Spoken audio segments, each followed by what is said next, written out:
So do I, just ones with better gearboxes. Hello and welcome back to the Three Blind Mice media channel, where today we have been lent this beautiful MGPB by the Motor Shed. Once again, this car is for sale and we're going to be showing you around everything. It's been completely restored, it's fabulous, and if you're in the market, this is the one to have. Yeah, it's the first pre-war sports car we've ever driven, I think, isn't it? Yes. So let's find out how it goes.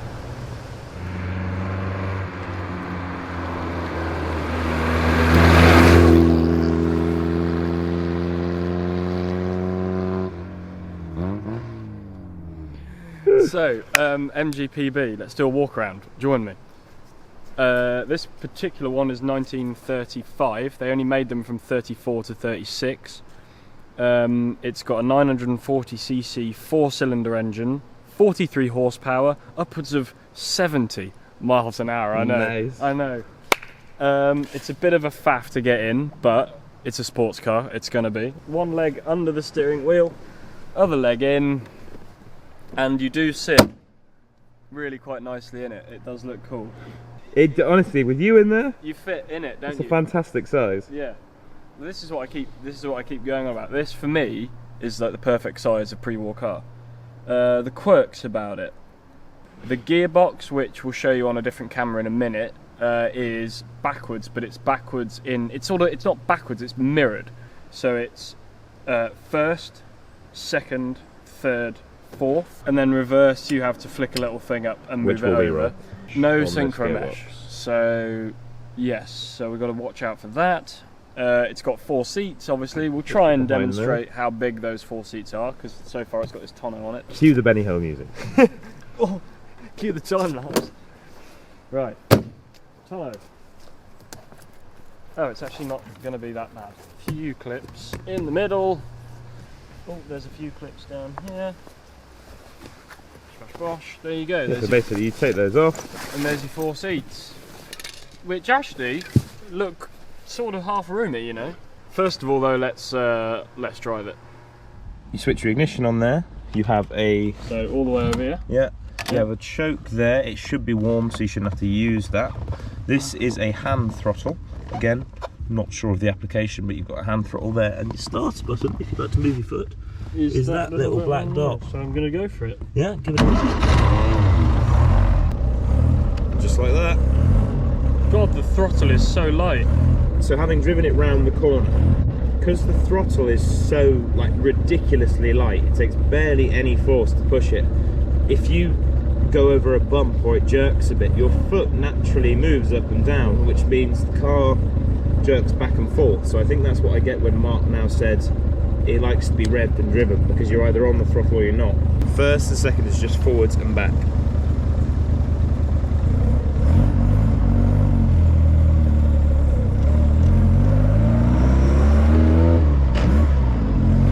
There we go. But a lot of people said that the P-Type was the last great MG. And I mean, I've only just driven it around the corner and it is just the coolest thing. You just see. So straight down for now. No over. No over. And it's got to be stop. Stops going first. Okay, so what are we learning so far? Gearbox needs some getting used to.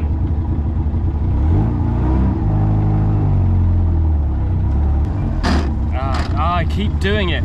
Okay, I've got to get out of this habit. Do you want me to do it first? Where is this? No, I can't do that. Yeah, neutral. No, it doesn't like. Right, this is where I come in and get it even worse.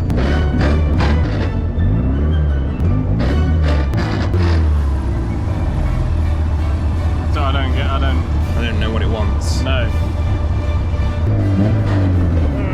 Still, I need to be careful. Okay, so you need to be slow on the upshift, quick on the downshift.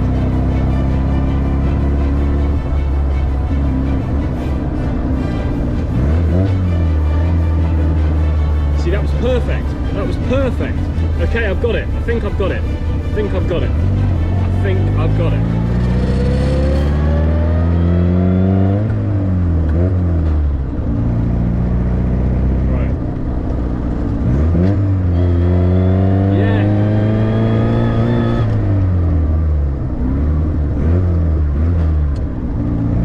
Okay, I've got it. So you want to be slow on the upshift, quick on the downshift.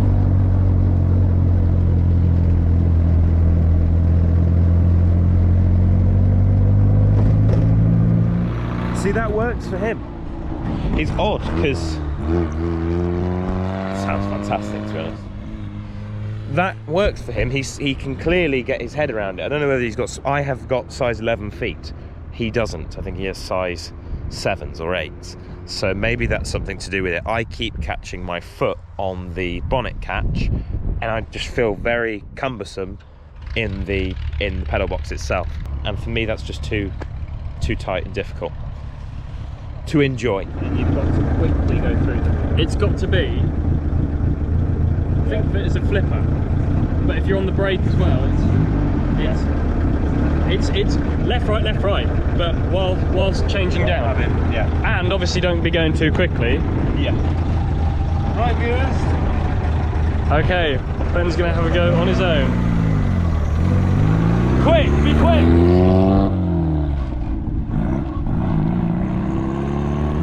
Okay, so I've sent Ben out to have a go. And so what we've learned with this, look, again, this is the point of it. This is what we're trying to do here. We're trying to learn how to drive these old cars, and obviously old sports cars are brilliant, and they do take some getting used to. When you're used to, you know, there's a lot of people out there that own classic cars that will say, oh no, you're ruining it, what are you doing to it, what you the poor thing, and blah blah blah. But let's be honest, if people our age don't get into this stuff, it's gonna die. People aren't gonna buy it. If people our age don't have fun and enjoy them and learn about them, this is great. I'd rather turn up in this little MG anywhere, as opposed to a modern day Ferrari. I'd love all this stuff, and so does Ben. But we just have to learn how to use them. And gearboxes with no synchromesh are things that we have to learn how to use. So I know, so rant over, I'm sorry. Anyway, here he is. I hate this gearbox. Yeah, Ben doesn't like it. No, I don't like it. Okay.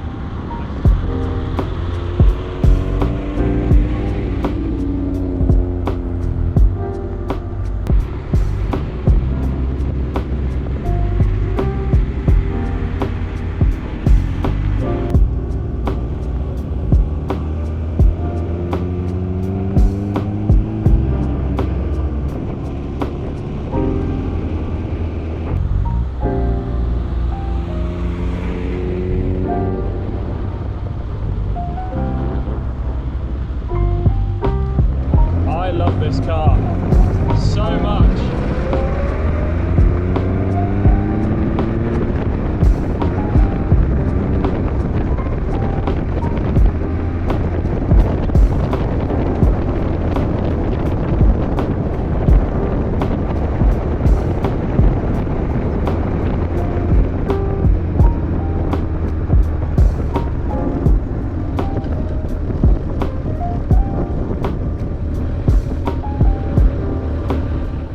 So, we thought we would summarise it this way. This is a little idea I came up with. We turned up in the Mini today, and the way that I've looked at it, crossboard, and having driven that, this to me is an old car. It's a classic car. It looks like a classic Mini. It does everything I want in terms of feel, feedback, smell, materials, the way it looks, all of it. It defines classic car to me.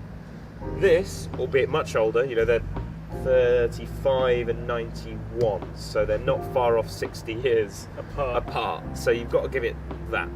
But in terms of an ownership experience and how I would choose to enter this gives me everything I want from a classical car experience while being simple to drive. Now you on the other hand have a different approach.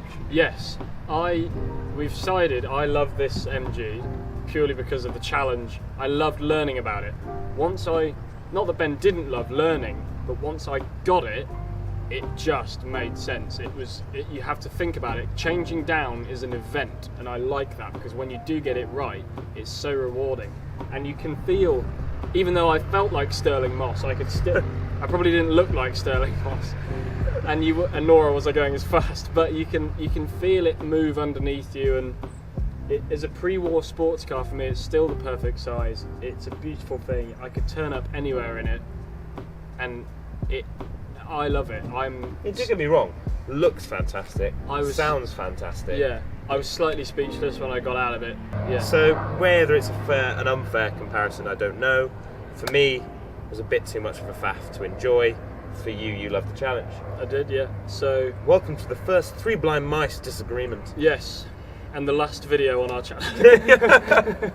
Which yes, once again, Mark from the Motor Shed has lent us this MG. It is for sale. I think he wants £34,000 for it, which, as a fully restored pre-war sports car, is a fairly good way in. So yeah, do give him a call if you want it. Yeah. Before I do. I'm gonna have to work a long time to be able to afford it. But anyway, thank you very much. Thank you very much for watching. Please like and subscribe and all those things. It does actually very much help. And we'll see you in the next video. Go on, say goodbye. Bye.